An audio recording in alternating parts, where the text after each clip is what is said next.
Hello and welcome to our session on safer conception for people with HIV. I want to acknowledge that I have adapted this presentation from Dr. Emily Miller, who was a prior faculty member in our OBID clinic.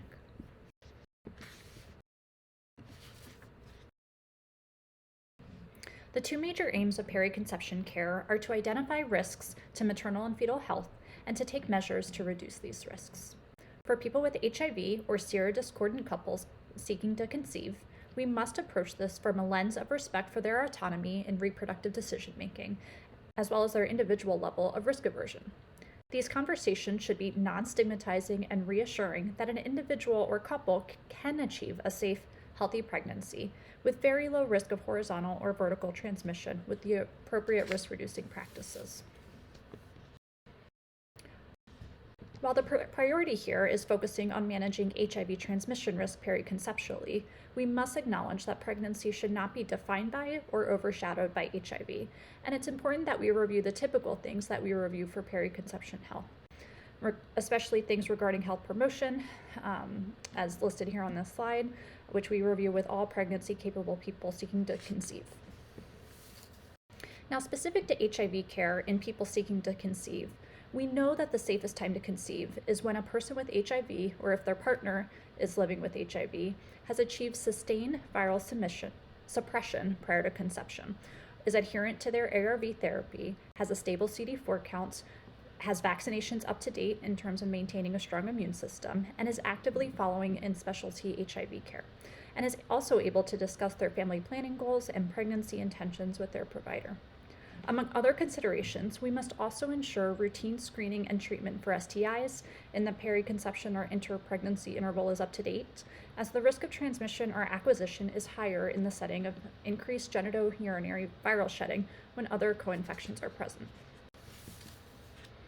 I want to take a minute to think a little bit about the fertility desires among people with HIV. In the past, there had been a misconception that people with HIV don't desire fertility or didn't desire to have children at all, and there's really nothing further from the truth. To quantify this, the literature has shown that people with HIV do desire childbearing in several cross-sectional studies across multiple geographic areas. The HCSUS, or HIV Costs and Services Utilization Study, probability sample is probably the most robust of all of them, but the point I want to make in this slide is that in the US, reproductive age people with HIV do desire fertility, and so it's important that we, when caring for these patients, that we really address their fertility desires and make it something we're asking about moving forward, and that we're guiding them toward the safest mode of conception that's possible for them. So one question that's been asked is, are our HIV providers discussing reproductive intentions? I know that people, if we know that HIV, people with HIV do desire conception, how often are we talking about these? And so these two studies are a bit older, but a reminder that we can continue to do better, and we need to continue to dialogue around reproductive intentions in our daily practice. So in the Women Living Positive survey, which included a total of 700 women, among those who had been on antiretrovirals for 3 years or more, there were 227 that reported they were currently pregnant. 48% said that they were considering pregnancy and yet had never been asked about their pregnancy intentions, and 57% said that they hadn't discussed treatment options. So ultimately, a handful had been asked about pregnancy intentions, but nobody had really dove farther into what this could look like. A Baltimore cohort was slightly smaller, but really corroborated these findings. They found that 67% of pregnancy-interested people reported kind of having a general, vague discussion about pregnancy and HIV, though most said they were satisfied with their communication, but only 31% had a personalized discussion about fertility desires, pregnancy intentions, and most of these were patient-initiated. So again, we as providers need to ask the questions and dive into these conversations, and that's what we'll cover more of today. So now let's get into the specifics of safer conception. When we think about family building and serodiscordant couples, there are myriad options, and it's important to recognize one is not necessarily exclusive from the other or better for the other, but rather just one method can be used or several methods can be incorporated into a multi-layered strategy depending on the individual's level of risk aversion. We see 6 bullets here representing various routes for safer conception. There's unmonitored conception, there's treatment as prevention to get to U equals U, meaning undetectable equals untransmittable. Treatment as prevention can be used alone, or it can be paired with time intercourse, closely around the periovulatory period. If based on an individual's level of risk aversion, they prefer to use condoms for added protection beyond U equals U in those other non-ovulatory periods. There's PrEP for safer conception, or what we call prepception. There's sperm washing with intrauterine insemination, or IVF, plus minus ICSI. As a side note on this, for our patients with HIV but HIV seronegative partners, some have chosen to self-inseminate. And then lastly, there's adoption and surrogacy. And so it's important that we cover all of these options with our patients, though there's certainly increased concerns around cost and accessibility as we go down the spectrum. But there's really a healthy debate about whether there's improved effectiveness at reducing the risk of HIV acquisition. And so what I want to do is talk specifically about these 3 in the box: treatment as prevention, prepception, and then sperm washing. Since these are the things that we tend to focus on more in our clinic, but I wanted to mention the full spectrum of safe conception options that we cover during our periconception, preconception, safe conception consultations. So we'll talk first about treatment as prevention. So treatment as prevention came onto the map following the HPTN 052 study that was published in 2016. And this was a really impactful study as it showed a 96% risk reduction in HIV transmission when they randomized serodifferent couples to receiving immediate antiretrovirals for the partner that was living with HIV, and compared it to delayed initiation to when at the time that was considered kind of standard timing of initiation. And this 96% risk reduction is something we don't see in the medical literature that often. It's really impressive. So what they did find is that there were 8 cases of HIV transmission that were genetically linked. However, those 8 cases were all in couples where the partner that was living with HIV either hadn't started the antiretroviral therapy yet, or had started but had discontinued for some reason. And so again, if the partner starts antiretrovirals, continues it, and maintains viral suppression, which in the HPTN trial, that was defined as less than 400 copies per milliliter, there were 0 cases of HIV transmission with really that ideal use of antiretrovirals. And these findings have been corroborated in a few other studies, namely the Partner 2, the Opposites Attract studies, which have all provided really impactful data that have demonstrated to us that there is no genetically linked HIV transmission in a couple when the partner that is living with HIV is on antiretrovirals, is virally suppressed. And so it's really powerful data to talk about with our patients when we talk about safer conception. And so with U equals U, we think that the risks are really low, almost next to none. So we could stop here and say, well, maybe treatment as prevention is enough. And while it's really incredibly important for us to be supportive of U equals U as an approach to safer conception, we must consider it within the context of a few caveats. First, it's statistically impossible to prove 0 risk.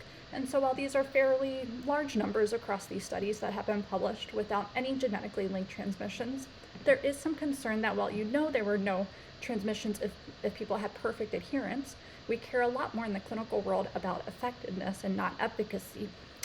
And so there may not be 0 risk when we think about effectiveness in general. We need to consider that some people in the real world don't start their antiretrovirals once prescribed, or sometimes start but then come off it for various reasons. In addition, these studies didn't focus on people attempting conception.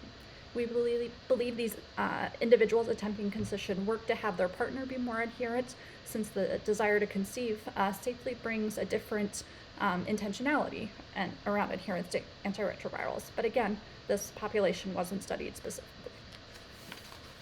And then third, something that gives us a lot of pause are the implications of seroconversion in the periconceptional window. It's not just HIV transmission to another adult, but there are all the additional implications with respect to pregnancy and a developing fetus. And so through that lens, many of our patients will say that for them, treatment as prevention isn't sufficient, even though, again, it's something that we discuss. So let's move on to PrEPception, or PrEP for safer conception. PrEPception builds upon treatment as prevention, ensuring that the seropositive partner is on a steady antiretroviral therapy, to now providing the seronegative partner with the added layer of protection to also take once daily antiretroviral therapy. Options for PrEPception may change down the road as long-acting antiretroviral injection therapies become more prevalent and commonly used outside of pregnancy now. But at this point, these long-acting options have not been studied in the context of periconception and pregnancy, and so we are only discussing oral PrEP here. There have been multiple trials evaluating PrEP, but data on PrEPception come from two key efficacy trials shown here: the TDF2 trial and the Partners PrEP trial, which both showed that serodiscordant heterosexual couples that are taking PrEP once a day, every day, reduces the risk of HIV transmission in a pretty significant way.